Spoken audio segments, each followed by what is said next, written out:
Hi everyone. This week we're going to be doing just some general maintenance on an Xbox 360. This is a special edition Call of Duty Modern Warfare 3. Nothing wrong with it at all. It does work fine, but I just want to do some maintenance before I sell it. So we're going to go ahead and get it opened up. This tool is excellent for opening Xbox 360s, just not this Xbox 360. The earlier revision does require this tool. I did try to use it just to see if it would be easier. Didn't really help at all, so I just went with a good old pick and screwdriver to get it open. And then we'll use a plastic spudger here just to get the end pieces off without scratching them. Nothing too crazy going on here today. We're just going to open it up, replace the thermal paste, clean out all the dust so that someone's not getting any gross stuff into their house when they purchase this, and then we'll put a new DVD drive belt in.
Getting the case open is probably the hardest part.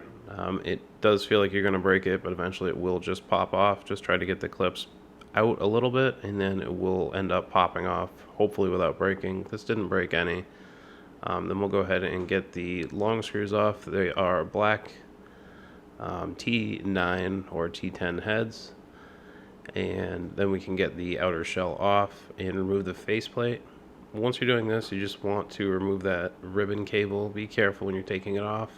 Slide the blue piece up and then slot it out. Don't just yank on it or it will break. Then we'll go ahead and get the DVD drive removed, get the motherboard out, being careful not to damage the speaker connection. They don't have this on the non-special editions, but with this one it does have the boot up and eject sounds, so you do need to unplug that extra cable. These are 8mm heads holding on the X-clamp. The good thing about these is they're the same size as the front button board. So if you got someone that took it apart and was a little rough with those screws, you can go ahead and swap some, at least two, because the X-clamp is much more important than that front board.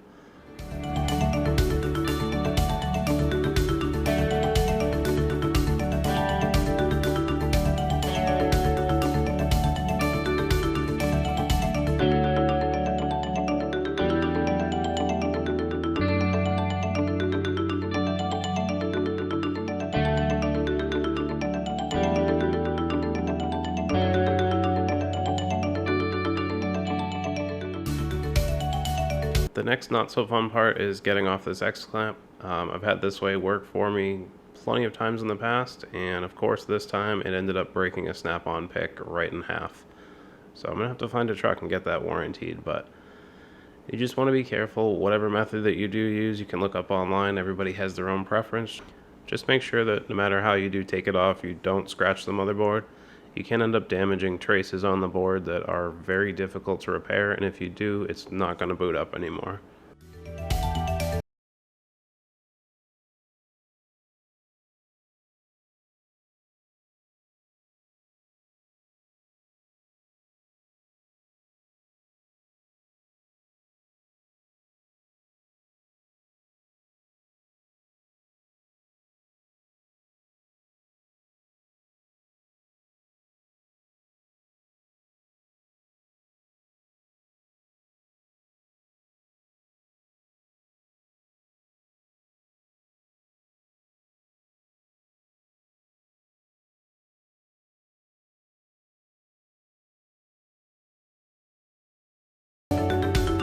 Removing the fan isn't necessary, but if you do want to get it clean as best as possible, it's a good idea to just take it off, and then you can wipe down each blade individually. Then we'll just go ahead and make sure the mating surfaces for the heatsink and motherboard die are both clean, and we'll get the wrong amount of thermal paste put on and get it put back together.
Alright, now we'll just set the motherboard aside for now and get to work on the DVD drive.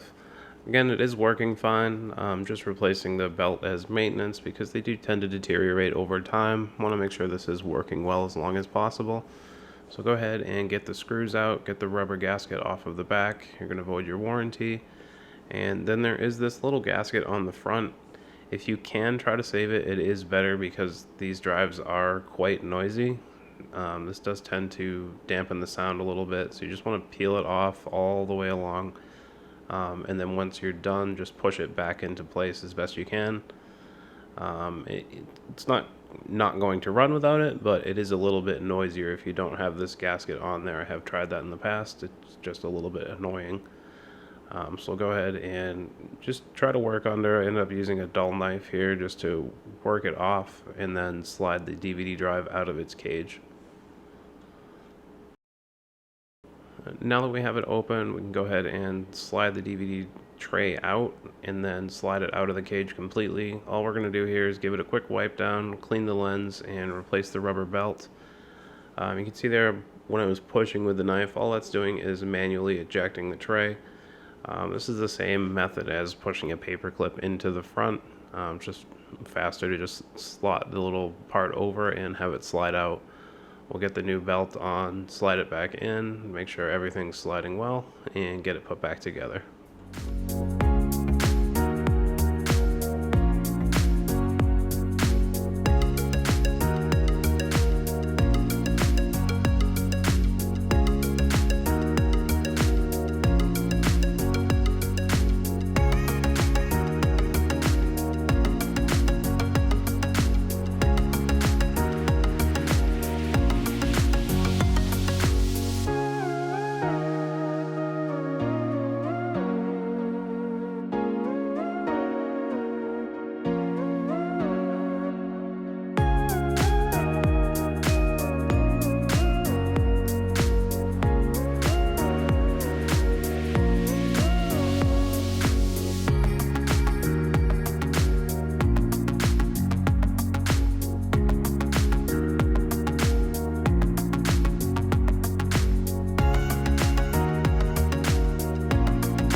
As you can see, getting the motherboard in can be a little tricky.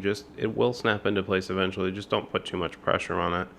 And then when we're putting in these X-clamp screws, we do want to go in a diagonal pattern, tighten them all little by little, just so we're not having an uneven pressure. You don't need to go crazy tight with these. They are very small screws, so snug will do.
And here I'm actually removing the DVD drive because I did have the hard drive plugged into the wrong slot. Not sure if it matters, but I always try to put it back the same way it came out.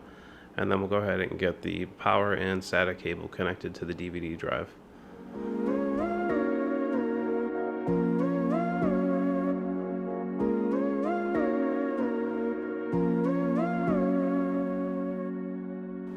With those connected, we'll give the fan shroud a quick wipe down, get it put back in place. Don't forget this, as it does direct the airflow over the heatsink.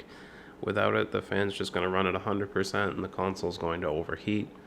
We'll give the faceplate a quick wipe down and then get the shell put back on.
And with that, we have a functioning console that is now once again functioning.